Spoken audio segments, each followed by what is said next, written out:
Hi friends, ಎಲ್ಲ salaried ಎಂಪ್ಲಾಯಿಗೂ ಈ ಒಂದು ವಿಡಿಯೋ ತುಂಬಾ ಯೂಸ್ಫುಲ್ ಆಗುತ್ತೆ.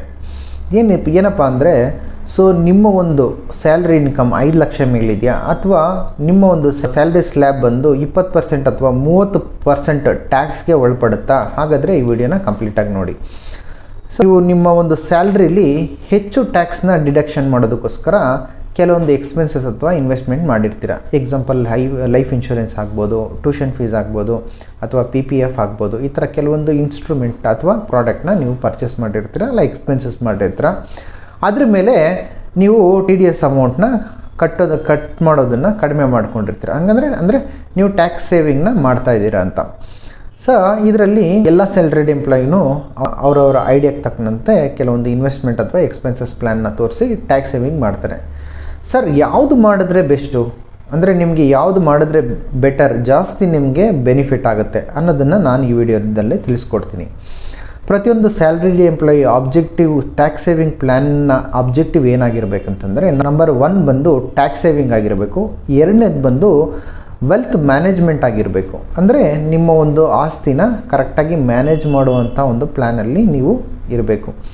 ಅಂದರೆ ವೆಲ್ತ್ ಪ್ರೊಟೆಕ್ಷನ್ ಆಗಿರ್ಬೋದು, ವೆಲ್ತ್ ಕ್ರಿಯೇಷನ್ ಆಗಿರ್ಬೋದು. Tax saving, wealth protection, wealth saving, ಈ 3 ಆಬ್ಜೆಕ್ಟಿವ್ ಫುಲ್ಫಿಲ್ ಮಾಡುವಂಥ ಒಂದು ಇನ್ಸ್ಟ್ರೂಮೆಂಟ್ ಅಥವಾ ಎಕ್ಸ್ಪೆನ್ಸಸ್ಸನ್ನು ನೀವು ಟ್ಯಾಕ್ಸ್ ಸೇವಿಂಗಲ್ಲಿ ನೀವು ತೋರಿಸ್ಕೋಬೇಕಾಗತ್ತೆ. ಇಲ್ಲ ಅಂತಂತಂದರೆ ಸೊ ನಿಮಗೆ ಜಾಸ್ತಿ ಬೆನಿಫಿಟ್ಟು ಸಿಗೋದಿಲ್ಲ. ಸೊ ಟ್ಯಾಕ್ಸ್ ಸೇವ್ ಆಗ್ಬೋದು, ಬಟ್ ವೆಲ್ತ್ ಕ್ರಿಯೇಟ್ ಆಗೋದಿಲ್ಲ. ವೆಲ್ತ್ ಕ್ರಿಯೇಟ್ ಆಗ್ಬೋದು, ಆದರೆ ವೆಲ್ತ್ ಪ್ರೊಟೆಕ್ಟ್ ಆಗೋದಿಲ್ಲ.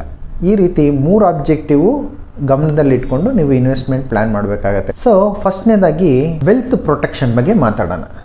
ಸರ್, ಏನು ವೆಲ್ತ್ ಪ್ರೊಟೆಕ್ಷನ್ ಅಂತಂದರೆ, ನೀವು ಕೆಲವೊಂದು ಆಸ್ತಿ ಸಂಪಾದನೆ ಮಾಡಿರ್ತೀರ. ಅದು ಲ್ಯಾಂಡ್ ಆಗಿರ್ಬೋದು, ಇನ್ವೆಸ್ಟ್ಮೆಂಟ್ ಆಗಿರ್ಬೋದು, ಶೇರ್ಸ್ ಆಗಿರ್ಬೋದು, ಏನಾರು ಆಗಿರ್ಬೋದು. ಅದನ್ನು ಹೆಂಗೆ ಪ್ರೊಟೆಕ್ಟ್ ಮಾಡ್ತೀರಾ? ಕೆಲವೊಂದು ಟೈಮಲ್ಲಿ ಏನಾಗುತ್ತೆ ಅಂತಂದರೆ, ನಮಗಾಗಲಿ ನಮ್ಮ ಫ್ಯಾಮಿಲಿಗಾಗಲಿ ಏನಾರು ಒಂದು ಎಮರ್ಜೆನ್ಸಿ ಬಂದಾಗ, ಹಾಸ್ಪಿಟಲೈಸೇಷನ್ ಆದಾಗ ನೀವು ಹಾಸ್ಪಿಟಲ್ಗೆ ಹೆಚ್ಚು ಹಣ ತುಂಬಬೇಕಾಗತ್ತೆ. ಏನೋ ಒಂದು ರೀಸನ್ಗೆ 3 ಲಕ್ಷ ಆಗಿರ್ಬೋದು, 5 ಲಕ್ಷ ಆಗಿರ್ಬೋದು, 10 ಲಕ್ಷ ಆಗಿರ್ಬೋದು. ಏನು ಮಾಡ್ತೀರಾ? 5 ಲಕ್ಷ 10 ಲಕ್ಷ ನಿಮ್ಮ ಹತ್ರ ದುಡ್ಡಿದ್ರೆ ಪರವಾಗಿಲ್ಲ. ಇಲ್ಲಾಂದರೆ ಏನು ಮಾಡ್ತೀರಾ? ಆಬ್ವಿಯಸ್ಲಿ ನೀವೇನು ಇನ್ವೆಸ್ಟ್ಮೆಂಟ್ ಮಾಡಿರ್ತೀರೋ ಅದನ್ನು ಮಾರಿಬಿಟ್ಟು ನೀವೇನು ಮಾಡ್ತೀರಾ? ಸೊ ನಿಮ್ಮ ಒಂದು ಹಾಸ್ಪಿಟಲ್ನ ಖರ್ಚನ್ನ ಭರಿಸ್ತೀರಾ. ಸೊ ಏನಾಗುತ್ತೆ, ಒಂದು 5 ವರ್ಷ ನೀವು ಸಂಪಾದನೆ ಮಾಡಿ ಸೇವ್ ಮಾಡಿರೋದೆಲ್ಲ ಏನಾಗುತ್ತೆ, ಹಾಸ್ಪಿಟಲ್ ಪಾಲಾಗ್ಬಿಡುತ್ತೆ. ನೀವು ಕಷ್ಟಪಟ್ಟು ಸೇವ್ ಮಾಡಿರೋದು ನಿಮ್ಮದು ಪ್ರೊಟೆಕ್ಟ್ ಆಗಬೇಕಾ ಬೇಡವಾ? ಹಾಗಾದರೆ ನೀವೇನು ಮಾಡಬೇಕಂತಂದರೆ, ಒಂದು ಹೆಲ್ತ್ ಇನ್ಶೂರೆನ್ಸ್ನ ತೊಗೊಳ್ಳೇಬೇಕಾಗತ್ತೆ.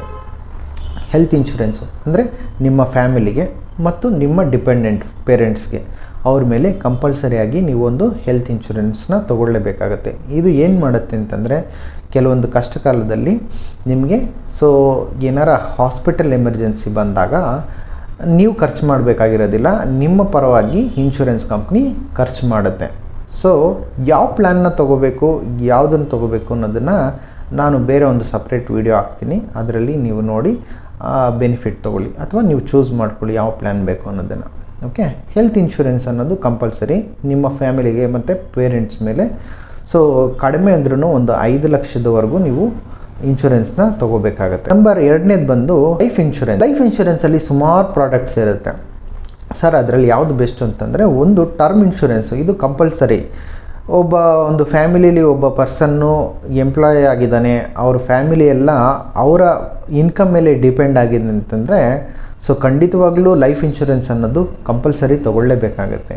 ಏನು ಲೈಫ್ ಇನ್ಶೂರೆನ್ಸಲ್ಲಿ term insurance is a part. ಅಂದರೆ ಎಲ್ಲ ಹೆಲ್ತ್ ಇನ್ಶೂರೆನ್ಸು ಟರ್ಮ್ ಇನ್ಶೂರೆನ್ಸ್ ಅಲ್ಲ. ನೀವು ಟರ್ಮ್ ಇನ್ಶೂರೆನ್ಸು ಕಂಪಲ್ಸರಿಯಾಗಿ ತೊಗೋಬೇಕಾಗುತ್ತೆ. ಏನು ಟರ್ಮ್ ಇನ್ಶೂರೆನ್ಸ್ ಏನಂತಂದರೆ, ಎಷ್ಟು ಪ್ರೊಟೆಕ್ಷನ್ ಬೇಕಾಗುತ್ತೆ ಅಂತಂದ್ಬಿಟ್ಟು ನೀವು ಇನ್ಶೂರೆನ್ಸ್ ಮಾಡೋರಿಗೆ ಕೇಳಿದಾಗ ಅವರು ಕೆಲವೊಂದು ಪ್ರಾಡಕ್ಟ್ನ ಚೂಸ್ ಮಾಡಿ ನಿಮ್ಮ ಒಂದು ಟರ್ಮ್ ಇನ್ಶೂರೆನ್ಸ್ ಅಂದರೆ 50 ಲಕ್ಷ 75 ಲಕ್ಷ 1 ಕೋಟಿ ಈ ಥರ ನಿಮ್ಮ ವ್ಯಾಲ್ಯೂ ಎಷ್ಟು ಬೇಕು ಅಂತ ಕೇಳ್ತಾರೆ. ಆ ವ್ಯಾಲ್ಯೂಗೆ ತಕ್ಕಂತೆ ನಿಮ್ಮ ಒಂದು ಟರ್ಮ್ ಇನ್ಶೂರೆನ್ಸ್ ಅಂದರೆ ಪ್ರೀಮಿಯಮ್ನ ಚೂಸ್ ಮಾಡಿ ಕೊಡ್ತಾರೆ. ಅದನ್ನು ನೀವು ಎವ್ರಿ ಇಯರ್ ಅಥವಾ ಪ್ರತಿಯೊಂದು ವರ್ಷವೂ ನೀವು ತುಂಬ್ಕೊಳ್ತಾ ಹೋಗಬೇಕಾಗತ್ತೆ. ನೀವು ತುಂಬಿದಾಗ ಮಾತ್ರ ನಿಮಗೆ ಲೈಫ್ ಪ್ರೊಟೆಕ್ಟ್ ಆಗಿರುತ್ತೆ. ಯಾವಾಗ ನೀವು ಸ್ಕಿಪ್ ಮಾಡ್ತೀರೋ ನಿಮ್ಮದು ಲೈಫ್ ಪ್ರೊಟೆಕ್ಟ್ ಆಗಿರೋದಿಲ್ಲ. ಆಮೇಲೆ ನೀವು ಕಟ್ಟಿರೋ ಪ್ರೀಮಿಯಮ್ ಯಾವುದೇ ಕಾರಣಕ್ಕೂ ವಾಪಸ್ ಬರೋದಿಲ್ಲ. ಕಡಿಮೆ ಪ್ರೀಮಿಯಮ್ ಇರುತ್ತೆ, 10 ರಿಂದ 20 ಸಾವಿರ 30 ಸಾವಿರ ಡಿಪೆಂಡ್ಸ್ ಆನ್ ಏಜ್ ಪ್ರಕಾರ ನಿಮಗೆ ಲೈಫು ಪ್ರೊಟೆಕ್ಟ್ ಆಗಿರುತ್ತೆ. ಸಪೋಸ್ ಒಬ್ಬ ಡಿಪೆಂಡೆಂಟ್ ಪರ್ಸನ್ ಏನಾರ ಎಮರ್ಜೆನ್ಸಿ ಆಗಿ ತೀರ್ಕೊಂಡ್ರೆ ಆ ಒಂದು 50 ಲಕ್ಷ 1 ಕೋಟಿನ ಏನು ಇನ್ಶೂರೆನ್ಸ್ ಮಾಡಿರ್ತಾನೋ ಆ ಇನ್ಶೂರೆನ್ಸು ಕಂಪ್ಲೀಟಾಗಿ ಯಾರು ನಾಮಿನಿ ಮಾಡಿರ್ತಾರೋ ಅವ್ರಿಗೆ ದುಡ್ಡು ಹೋಗುತ್ತೆ. ಸೊ ದಟ್ ಆ ಫ್ಯಾಮಿಲಿ ಪ್ರೊಟೆಕ್ಟ್ ಆಗಿರುತ್ತೆ. ಸೊ ಯಾರು ಸಂಪಾದನೆ ಮಾಡ್ತಾಯಿದ್ದಾರೋ ಅವರಿಲ್ಲ ಅಂದಾಗ ಸೊ ಈ ಒಂದು ಹಣ ಆ ಫ್ಯಾಮಿಲಿಗೆ ತುಂಬಾ ಹೆಲ್ಪ್ ಆಗುತ್ತೆ. ಚಿಕ್ಕ ಮಕ್ಕಳಿರ್ಬೋದು, ಇಲ್ಲ ವೈಫ್ ಆಗಿರ್ಬೋದು, ಕೆಲಸ ಮಾಡ್ದಿರೋ ವೈಫ್ ಆಗಿರ್ಬೋದು, ಇಲ್ಲ ಪೇರೆಂಟ್ಸ್ ಆಗಿರ್ಬೋದು, ಅವ್ರಿಗೆ ಮಾಡೋಕ್ಕಾಗಲ್ಲ ಅಂದಾಗ ಸೊ ಈ ಒಂದು ಹಣ ಅವ್ರಿಗೆ ತುಂಬಾ ಹೆಲ್ಪ್ಫುಲ್ ಆಗುತ್ತೆ. ಇದು ಪ್ರೊಟೆಕ್ಷನ್, ವೆಲ್ತ್ ಪ್ರೊಟೆಕ್ಷನ್ ಮತ್ತು ಲೈಫ್ ಪ್ರೊಟೆಕ್ಷನ್. ಮೂರನೇದು ಬಂದು ಟ್ಯಾಕ್ಸ್ ಸೇವಿಂಗ್. ಸರ್ ಯಾವ ಪ್ರಾಡಕ್ಟ್ ಮೇಲೆ ನಾವು ಟ್ಯಾಕ್ಸ್ ಸೇವಿಂಗ್ ಅಂದರೆ ಇನ್ವೆಸ್ಟ್ಮೆಂಟ್ ಮಾಡಿದ್ರೆ ನಮಗೆ ಹೆಚ್ಚು ಲಾಭದಾಯಕವಾಗಿರುತ್ತೆ. ಸೊ ಇದರ ಆಬ್ಜೆಕ್ಟಿವ್ ಏನಂತಂದರೆ ಅಟ್ ಲಾಸ್ಟ್ ನಾವು ಒಂದು ಇನ್ವೆಸ್ಟ್ಮೆಂಟ್ ಮಾಡಿದಾಗ ಅದ್ರ ಮೇಲೆ ಒಂದು ಇಂಟ್ರೆಸ್ಟ್ ಬಂದು ಎವ್ರಿ ಇಯರು ನಮ್ಮ ಒಂದು ಅದು ಆಸ್ತಿ ಅಂದರೆ ನೀವೇನು ಇನ್ವೆಸ್ಟ್ಮೆಂಟ್ ಮಾಡಿರ್ತೀರೋ ಅದು ಹೆಚ್ಚಾಗ್ತಾ ಇರಬೇಕು. ಆ ಒಂದು ಕ್ರೈಟೇರಿಯಾ ಇರುವಂಥ ಯಾವುದನ್ನು ನಾವು ನೋಡೋಣ. ಈಗ ಒಂದು ಸ್ಕ್ರೀನಲ್ಲಿ ಕಾಣುವಂಥ ಒಂದು ಇನ್ವೆಸ್ಟ್ಮೆಂಟನ್ನು ನಾನು ನಿಮಗೆ ತೋರಿಸ್ತೀನಿ. ಸೊ ಇದರಲ್ಲಿ ಫಸ್ಟ್ನೇದಾಗಿ ಈಕ್ವಿಟಿ ಲಿಂಕ್ಡ್ ಸೇವಿಂಗ್ ಸ್ಕೀಮ್ ಅಂತ ಇದೆ, ಆಯಿತಾ. ಸಪೋಸ್ ನೀವು ಈ ಒಂದು ಪ್ರಾಡಕ್ಟ್ನ ಪರ್ಚೇಸ್ ಮಾಡಿದ್ದೀರಾ 1 ಏಪ್ರಿಲ್ ಅಂದರೆ ಫಸ್ಟ್ ದಿವಸ ವರ್ಷದ ಆರಂಭದಲ್ಲಿ ನೀವು 1 ಲಕ್ಷನ ಇನ್ವೆಸ್ಟ್ಮೆಂಟ್ ಮಾಡಿದ್ದೀರಾ ಅನ್ನೋದಾದರೆ ನಿಮಗೆ ಟೋಟಲ್ ಟ್ಯಾಕ್ಸ್ ಸೇವಿಂಗ್ ಬಂದು 20,800 ರೂಪಾಯಿ ಬರುತ್ತೆ.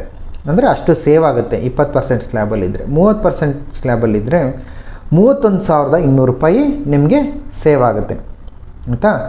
ಸೊ ನಾವು ಏನು ಇನ್ವೆಸ್ಟ್ಮೆಂಟ್ ಮಾಡಿರ್ತೀವೋ ಅದ್ರ ಮೇಲೆ 15% ಇಂಟ್ರೆಸ್ಟ್ ಕೂಡ ಬರುತ್ತೆ ಅಲ್ವಾ. ನಾವು ಇನ್ವೆಸ್ಟ್ಮೆಂಟ್ ಮಾಡಿದಾಗ ಟೋಟಲಾಗಿ ಏನಾಯಿತು ಹಂಗಂದರೆ ನೀವು ಒಂದು ವರ್ಷದಲ್ಲಿ ಸೊ 20% ಸ್ಲ್ಯಾಬಲ್ಲಿದ್ದರೆ 35,800 ರೂಪಾಯಿ ಸೇವ್ ಮಾಡ್ದಂಗೆ ಆಯಿತು, ಆಯಿತಾ.